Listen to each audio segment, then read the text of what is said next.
Well guys, the moment of truth is finally here. I'm always getting this question, whether if it's on Twitter or a private message on YouTube. A and B, should I even bother picking up Medal of Honor Warfighter? Should I buy this game? The holiday season is here and Christmas is just around the corner, so a lot of people are asking this.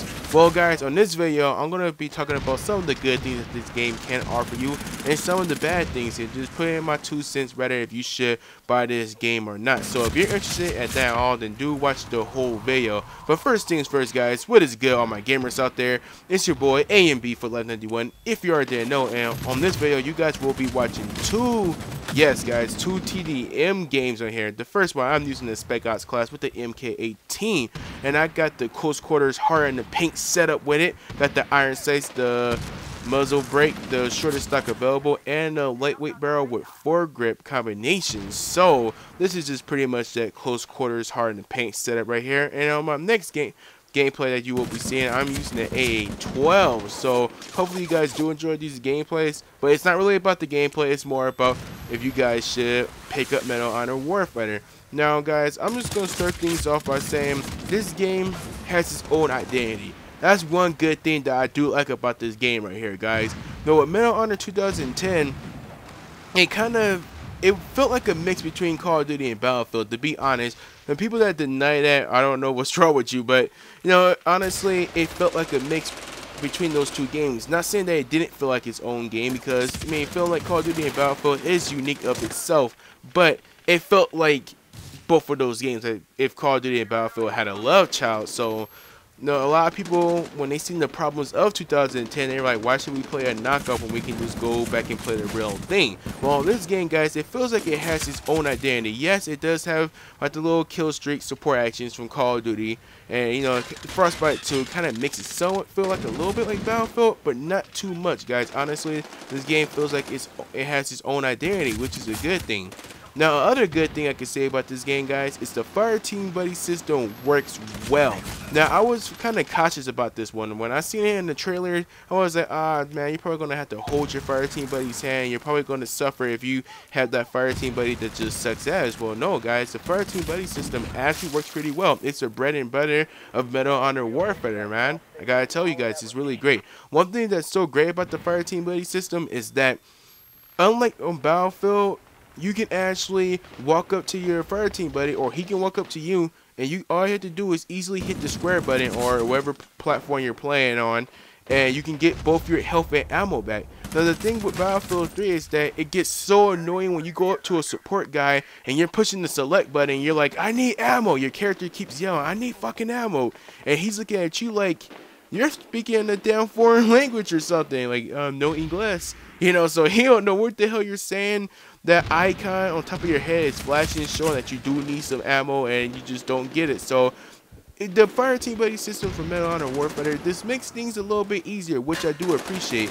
But the fire team buddy doesn't come out as negative too. Now the only big negative thing I can say about the fire team buddy system is that once you kill somebody's fire team buddy, or they kill yours, you or him have a red outline around you, and you can pretty much see this across the map. It doesn't matter how far you are or if you're behind the wall or not.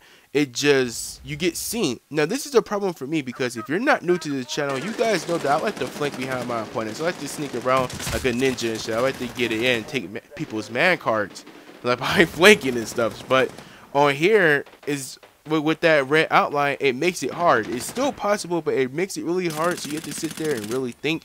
But pretty much that red outline to me is like a big ass sticky note on your back saying kick me. So you know, that is a negative, but overall the fire team buddy system is good. Now let's talk about another good thing about this game, the customization, guys. The customization is probably one of the best customization systems I have seen in quite some time. Now, I thought I was impressed when I seen Ghost Recon's, and Ghost Recon Future Soldier's customization is actually pretty good. It's better than this one. But here is a whole lot more simplified, but it's good too. Like, the customization really makes a difference in this game, guys. A lot of games, when you have your customization, you can only change maybe like your optics or put a suppressor, and it really doesn't do much. But here you have a choice between the optics, the muzzle brake, your magazine, the barrel, and your stock, and it really does impact your gun in many ways, guys. So the customization really does does wonders in this game, guys, and it's really good. I really do appreciate the work that Danger Close did put in the customization system. Now, let's start talking about the weapons. The weapons kind of fall more in the category of a good and a bad thing as well.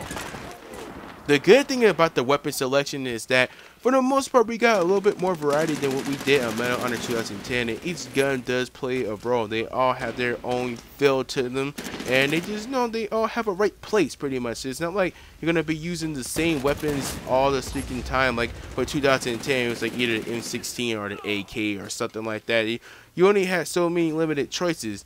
But one of the bad things I would say is that their choices are kind of somewhat limited. And I know you were just like, wait, hold on, you just said that, you know, each gun does feel different. Yeah, for the guns that we do have available, and that is a lot more than 2010, we still are limited. And I say this because in this game they try to pass off different variants of the gun as new weapons when really they're the same. And what I mean by this is that they have a Polish version of the HK416, and they also have a Delta version of it. Now I believe a Navy SEAL one, but I could be wrong about that one. But anyways, not the point.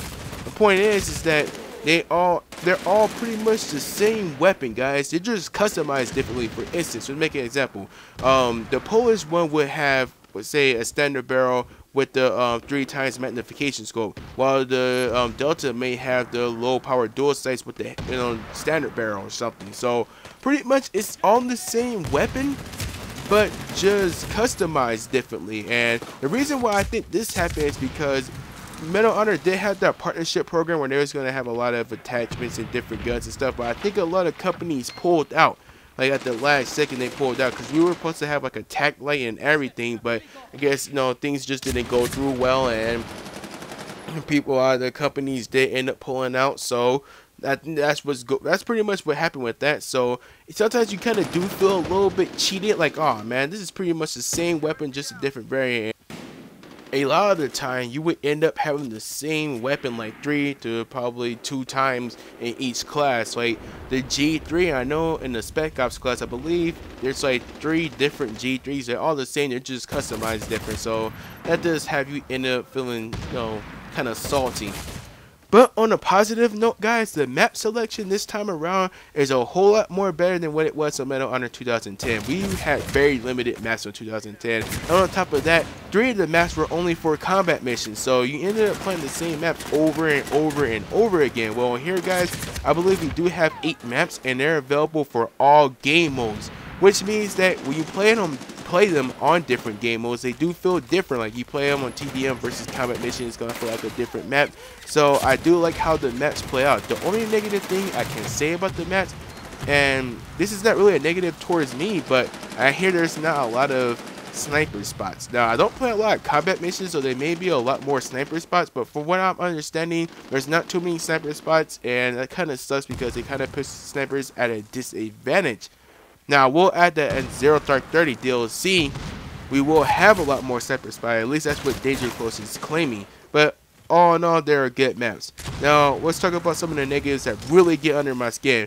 One negative I can say is that you cannot pick up fallen enemies' weapons or kits. Now, I don't understand why this isn't in the game at all. On most first-person shooters, you have the option to either pick up, switch kits with a fallen enemy or ally, or you can just pick up the individual weapon. But on this game, it's just not there.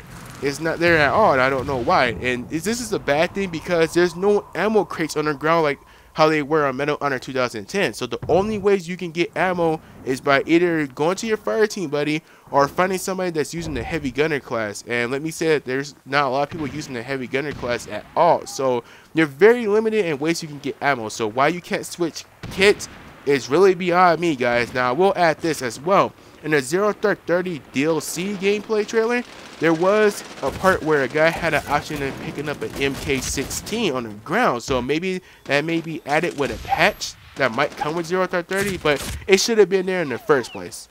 Yeah, it just should have been there. Now, one of the biggest things that's plaguing everybody on each and every platform is bugs, guys. Bugs and glitches. There's a lot of them. PC seems to be suffering from it the most. A lot of PC gamers don't seem to enjoy Warfighter because of these issues, but this is not happening to just PC. It's happening to every single platform this game is on. So there's things like no reload animation. Sometimes the sound goes out like Battlefield 3 used to do. You get stuck on random stuff. Sometimes you don't even have a gun in front of your face. Like you're just walking around with an invisible gun. You can't shoot or anything. So there's a lot of bugs and glitches going around, guys. And you can tell the game has been rushed. So it definitely does need a patch. And from what I've been hearing, we may get one with the new DLC. But anyways, guys, a moment of truth. Should you buy a Medal of Honor Warfighter? I would say yes, but only if you're looking for something different and you're willing to take a gamble, guys, because the support may not be there for the game. Hopefully it is, but you're willing to take a gamble, you're looking for something different, then give Warfighter a try. But anyways, guys, hopefully you did enjoy this video. And if you did, do leave a thumbs up. It always does help. And if you're a new viewer, do subscribe for some more dopeness. Peace.